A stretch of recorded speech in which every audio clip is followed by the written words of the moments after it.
नमस्कार, मैं अजय सिंह RNS20 में आपका एक बार फिर से स्वागत करता हूं। फ़िलहाल मैं फ़तेहाबाद ज़िले के नहला गांव में मौजूद हूं और आज यहां पर हरियाणा के कैबिनेट मंत्री श्री देवेंद्र बबली जी पहुंचने वाले हैं। तो एक बार फ़िलहाल हमारे साथ मौजूद हैं नहला गांव के सरपंच श्री कृष्ण नहला जी, उनसे बातचीत कर लेते हैं। नमस्कार जी। नमस्कार, धन्यवाद। सबसे पहले सर आपको हमारी टीम की तरफ से जन्मदिन की ढेर सारी शुभकामनाएं। धन्यवाद अजय भाई, बहुत बहुत धन्यवाद आपका।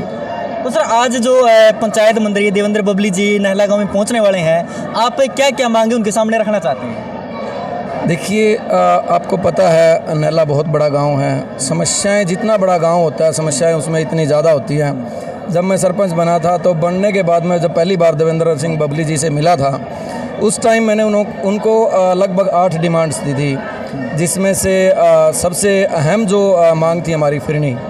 आपको पता है गांव में कहीं भी चारों तरफ गांव के अंदर एंट्री का कोई साधन नहीं है। हर तरफ फिरनी के ऊपर कीचड़, पौधे, बुरा हाल, मतलब आप अगर उसे कह सकते हो ना, बिल्कुल बुरा हाल उस फिरनी का है। वो सबसे पहले मैंने डिमांड उनको दी थी। उसके बाद मैंने उनको दिया था सामुदायिक केंद्र। बहुत बड़ा गांव है, लगभग 17-18 हज़ार आबादी का गांव है। तो लोगों को शादी ब्याह करने के लिए भुन्ना में, बरवाड़ा में, हिसार यहाँ जाना पड़ता है। तो मैंने मंत्री जी से बात करके ये बोला था उनको कि जी हमारा बहुत बड़ा गांव है और हमें एक कम्युनिटी हॉल का निर्माण हमारे गांव में करवाया जाए। उन्होंने उस डिमांड को भी मेरी स्वीकार किया था। दूसरी मेरी डिमांड थी, तीसरी जो डिमांड थी वो थी इंदिरा कॉलोनी की 5 गलियाँ। वहाँ पे इंदिरा कॉलोनी के जो लोगों का हाल है, वहाँ की जो जीवन है, मैं समझता हूँ वो नरक से बदतर है इस समय पे, क्योंकि वहाँ पे बारिश के मौसम में इतना बुरा हाल होता है। लोगों को पीने के पानी की समस्या, लोगों को घर से बाहर निकलने की समस्या। पिछली बार जब बारिश हुई थी तो उसमें 2-3 मकानों को में दरारें भी आ गई थी और वो एक मकान तो गिर भी गया था। एक मेरी ये डिमांड थी। चौथी मेरी डिमांड थी ई-लाइब्रेरी। आपको पता है स्कूल हमारे गांव में बहुत पुराना स्कूल है, आज़ादी के टाइम का हमारे गांव में स्कूल है। उस टाइम बहुत बड़े बड़े अधिकारी हमारे स्कूल से पढ़ के आज सेवाएं दे रहे हैं, कुछ सेवानिवृत्त हो चुके हैं। मैंने ई-लाइब्रेरी की डिमांड इसलिए की थी कि बच्चों को भुन्ना, बरवाड़ा या दमन, हमारे से छोटा गांव है उसके अंदर भी ई-लाइब्रेरी है, वहाँ पर जाना पड़ता है। उसकी डिमांड मेरी थी। 5वीं डिमांड मेरी थी जिम। खेलों के प्रति मैं काफ़ी गंभीर भी हूँ, एजुकेशन और स्पोर्ट्स के प्रति, तो इसलिए मैंने मंत्री जी से जिम की डिमांड की थी। 6ठी मेरी डिमांड थी पार्क। आसन चौक बहुत बड़ा चौक है, आपने देखा भी होगा, वहाँ पे कूड़ा करकट बुरा हाल है। मैंने मंत्री जी से ये दरख्वास्त की थी कि यहाँ पे कूड़ा करकट बहुत होता है, यहीं पे हमारी ई-लाइब्रेरी की स्थापना हो जाए, यहीं पे पार्क बन जाए और एक ऐतिहासिक कुआं जो मेरे ख्याल में हमारे पूर्वजों के टाइम में बना हुआ है, वो कुआं जर्जर हालात में है, उसका नवीनीकरण करके इसको एक सुंदर शक्ल दे करके एक पार्क का निर्माण किया जाए। मैंने उनसे डिमांड की थी बस स्टैंड की। बस स्टैंड का आपको पता है 1969 का बना हुआ बस स्टैंड है, वो भी जर्जर हालात में है। लेकिन वो कहीं ना कहीं मुझे नहीं पता वो कहाँ पे वो डिमांड दब गई, वो अभी तक हमारी हुई नहीं है। 7वीं मेरी डिमांड थी स्कूल का गेट। पहले जब स्कूल का निर्माण हुआ था उस टाइम से गेट था, बहुत बढ़िया और बड़ा सुंदर गेट बना हुआ था, बट वो जर्जर हालात होने के कारण उसको जर्जर घोषित करवा के तुड़वा दिया गया था।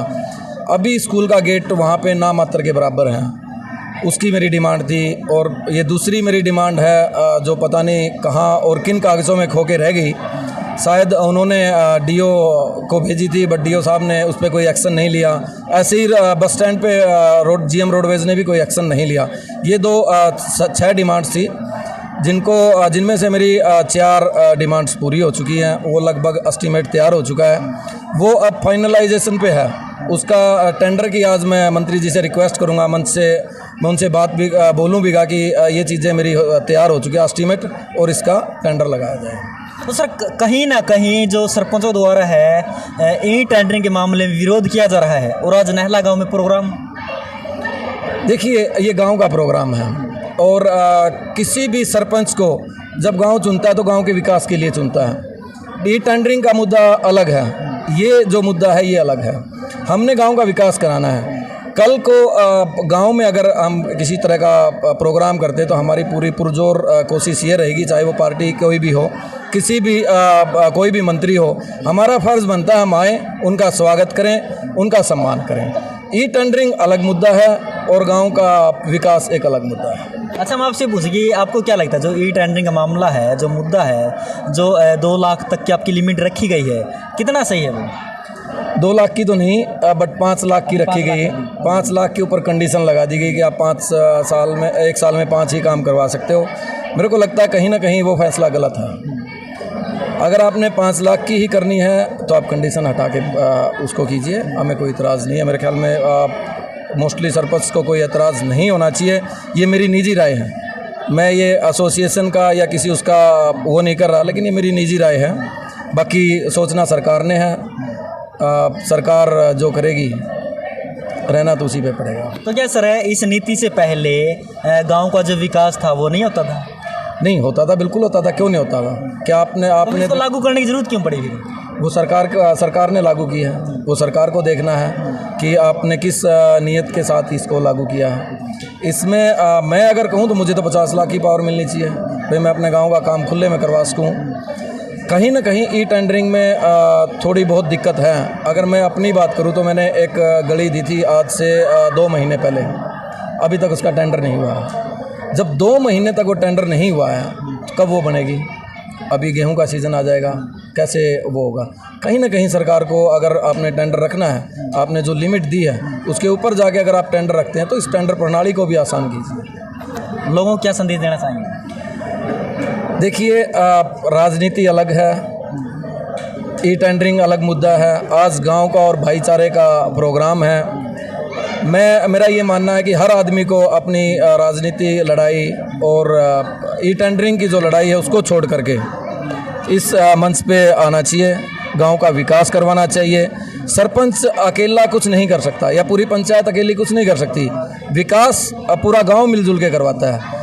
गांव अगर चाहेगा, मेरी मंशा रही है, मैं हमेशा खुले मन से और खुले मंच से भी ये बोलता हूँ, मेरे को गांव ने विकास के लिए बनाया है। गांव का विकास करवाना मेरी फर्स्ट प्राथमिकता है। मेरे जो निजी स्वार्थ हैं वो अलग हैं। धन्यवाद सर। नमस्कार जी। नमस्कार। सबसे पहले सर आपका हमारे चैनल पर स्वागत है। बहुत बहुत धन्यवाद भाई साहब आपका बहुत। तो आज सर जो पंचायत मंत्री है देवेंद्र बबली जी यहाँ पे नैला गांव में पहुंचने वाले हैं सर, तो क्या कुछ उम्मीदें करते हैं? देखो, नैला गांव मेरे वार्ड का गांव है। मैं मंत्री जी से काफ़ी उम्मीद रखता हूं कि नैला गांव पिछले काफ़ी समय से जितना विकास होना चाहिए था उतना विकास नहीं हुआ है, तो मंत्री जी से हमारे काफ़ी उम्मीदें हैं। जो भी गांव की समस्या विस्तार से अपने सरपंच साहब ने बताई है, तो जितनी भी हम समस्याएं रखेंगे उनके सामने पुरजोर हम उनका मंत्री जी से करवाने का प्रयास करेंगे। और मंत्री जी की भी नीति अच्छी है, वो भी ऐसे एक सामाजिक से आदमी है, वो मतलब बड़े नेता नहीं है, वो ज़मीन से जुड़े हुए नेता हैं और एक चीज़ को अच्छे तरीके से समझ है। इसलिए हम तो यही कह रहे हैं मंत्री जी की जितनी भी हम समस्याएं रखेंगे वो हमारी सभी समस्याओं का समाधान ऑन द स्पॉट करेंगे। धन्यवाद सर। ये थी गांव नहला से अजय सिंह की रिपोर्ट। इस वीडियो को आप ज़्यादा से ज़्यादा शेयर करें। मैं एक बार फिर से आप सभी के साथ में जुड़ूंगा।